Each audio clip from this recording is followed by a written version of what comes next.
Friends, आप सभी का हमारे YouTube चैनल लर्निंग यूनिवर्स में बहुत बहुत स्वागत है।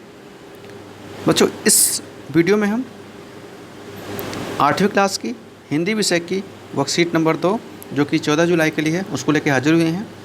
इसमें आपको कुछ एक गद्यांश दिया गया है, गद्यांश से रिलेटेड प्रश्न हैं, उनके हम उत्तर देंगे और समझेंगे कि इस गद्यांश में क्या पढ़ के आपको क्या समझ में आया है। तो गद्यांश का जो मेन थीम है बच्चों वो है विज्ञापन, कि कैसे विज्ञापन हमारे जीवन को, उपभोक्ताओं को और प्रभावित करते हैं और कैसे जो सामान उत्पादक हैं वो इसका प्रयोग करते हैं। तो चलिए पढ़ते हैं। सबसे पहले, वर्तमान युग विज्ञापन का युग माना जाता है। आज के समय में समाचार पत्रों, रेडियो, टेलीविज़न के अतिरिक्त सोशल मीडिया भी विज्ञापन का सफल साधन है। तो बच्चों, क्या है कि आज का युग जो है विज्ञापन का युग है, क्योंकि हमारे सामने जैसे समाचार पत्र हैं, रेडियो, टेलीविज़न है और सोशल मीडिया पर बहुत सारे आप ऐड देखते होंगे। ऐड देखने का मतलब समझ रहे हैं ना, जैसे आप मूवी देखते हैं, बीच में प्रचार आ जाता है, जिसे हम लोग बोलते हैं प्रचार आ गया। न्यूज़ देख रहे हैं, बीच में प्रचार आ जाता है, तो उसमें मोबाइल का आ रहा है, तेल का आ रहा है, साबुन का आ रहा है, कपड़े का आ रहा है, समझ नहीं, टीवी का आ रहा है, तो गाड़ियों का आता है प्रचार। तो ये ऐड होता है, इसी को हिंदी में विज्ञापन बोलते हैं, जिसे हम ऐड, इंग्लिश में एडवर्टाइज बोलते हैं या एडवर्टीज़मेंट, ये इनके टर्म यूज़ होते हैं। तो ये सब चीज़ें क्या होती हैं, हमारे जीवन को कैसे प्रभावित करते हैं, देखिए। और विज्ञापन का मूल उद्देश्य क्या होता है, विज्ञापन कहाँ कहाँ आता है, समाचार पत्र पे, रेडियो, टेलीविज़न के अतिरिक्त सोशल मीडिया पे। मान लीजिए आपसे प्रश्न पूछेगा तो आपको बताना पड़ेगा। विज्ञापन का मूल उद्देश्य सामान बनाने वालों और उनको खरीदने वालों के बीच सीधा संपर्क करना होता है। यानी विज्ञापन किस लिए कोई देता है, यानी अगर कोई सपोज लोग गाड़ी बना रही, मारुति की कंपनी है, वो मारुति की गाड़ी बना रही है, तो टीवी में ऐड किस लिए दे रही है, मज़े के लिए नहीं, कि जो भी लोग टीवी देख रहे हैं उनमें से जो भी गाड़ी खरीदने का इच्छुक हो वो देखेगा इसे, तो इसकी तरफ आकर्षित होगा। अब सबके घर घर जाके मारुति वाले तो ये बचाएंगे नहीं कि नहीं ये हमारी गाड़ी खरीद लीजिए। तो विज्ञापन में ही, और उसको कोई स्टार का मतलब कोई अच्छी पर्सनैलिटी, चाहे एक्टर होगा, चाहे क्रिकेटर होगा, चाहे कोई एक्ट्रेस होगी या और भी कोई प्लेयर होगा, ये लोग जो होते हैं यही इसको क्या करते हैं, प्रमोट करते हैं, ताकि जो भी इच्छुक है, जिनको इंटरेस्ट है, वो उसकी क्वालिटीज़ को देखें, वहाँ पढ़ें और जाके उसको खरीद लें। आगे पढ़ते हैं। जितना अधिक विज्ञापन किसी पदार्थ का होगा उतनी ही उसकी लोकप्रियता बढ़ेगी।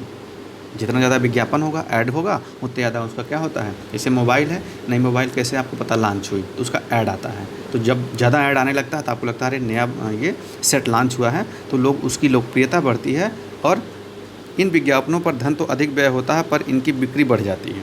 लोकप्रियता बढ़ी और उनकी बिक्री बढ़ जाती है, क्यों? और इसीलिए जो कंपनियां होती हैं, जो उत्पादक होते हैं, इन पर बहुत ज़्यादा पैसा खर्च करते हैं। जो बड़े बड़े स्टार होते हैं, एक एक ऐड के उनको लाखों करोड़ों में उनको पेमेंट किया जाता है, ताकि उनका उत्पादन बढ़ेगा, बिक्री बढ़ेगी तो उत्पादन बढ़ेगा। इन विज्ञापनों पर धन अधिक व्यय होता है, समझिए। ग्राहक जब इन आकर्षक विज्ञापनों को देखता है तो वह उस वस्तु विशेष के प्रति आकर्षित होकर उसे खरीदने के लिए बाध्य हो जाता है। जाहिर सी बात है, जब विज्ञापन देखता है तो आकर्षित हो जाता है। जैसे आप देखिए यहाँ पे है, कहने का मतलब ये है कि आपको दे दिया 20 रुपये आपके, जैसे आप तो देखते हैं आजकल तो ऑनलाइन फल सब्जियाँ मिल रही हैं, बहुत सारे ऐप हैं, तो आपको कहीं या जो मार्ट हैं सब्जी के, तो वहाँ पे अगर ऐसे ही तरह का विज्ञापन दिखेगा तो आपको लगेगा अरे 24 रुपये किलो तो भिंडी मिल रही थी, यहाँ 20 रुपये किलो हो, तो आप वहाँ जाके ज़्यादा लेंगे, तो उनकी बिक्री भी मिल जाएगी। इस ऐड करने से उनकी बिक्री बढ़ जाएगी। ऐसे ही देखिए पेन की अच्छी बिक्री हो रही है। तो इसी प्रकार से एडवर्टीज़मेंट होता है, ताकि क्या हो कि उसकी उस प्रोडक्ट की, जिस चीज़ का विज्ञापन दिया जा रहा है, उसकी लोकप्रियता बढ़े, और उसकी क्या होती है, लोकप्रियता बढ़ते ही उसकी खरीद जो है बढ़ जाती है।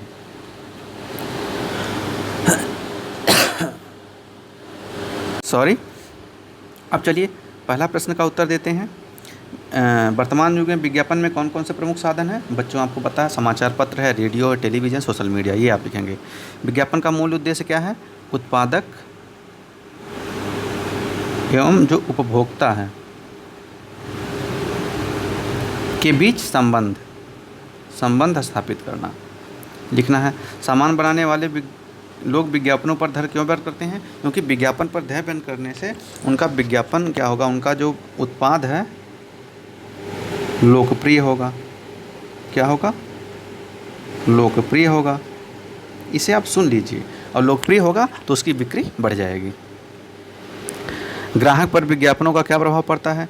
ग्राहक विज्ञापन देख करके उत्पाद की तरफ आकर्षित होते हैं। क्या होते हैं?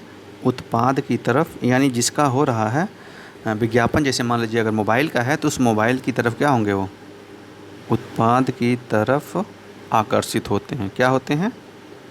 आकर्षित। अब उपर्युक्त गद्यांश का शीर्षक आपको लिखना है। तो प्यारे बच्चों, इस जो पूरा आपने पैराग्राफ पढ़ा उसका एक उचित शीर्षक लिखना है। तो आप कुछ भी लिख सकते हैं, जैसे मैं लिखूँगा विज्ञापन। आप लिख सकते हैं विज्ञापन के साधन भी लिख सकते हैं, या विज्ञापन के प्रभाव। हाँ, तो ये आप कोई भी अपने जो आपको जो उचित लगे, जैसे मैंने लिख दिया विज्ञापन। साधन एवं प्रभाव भी लिख सकते हैं। विज्ञापन साधन की हटा के विज्ञापन साधन एवं प्रभाव। तो ये पूरा इसका उचित जो है आप शीर्षक लिख सकते हैं। और ये करके आप अपनी वर्कशीट पूरी हो गई, आप अपने कक्षा अध्यापक को भेजिए और वो आपकी जो वर्कशीट है उसका मूल्यांकन करेंगे।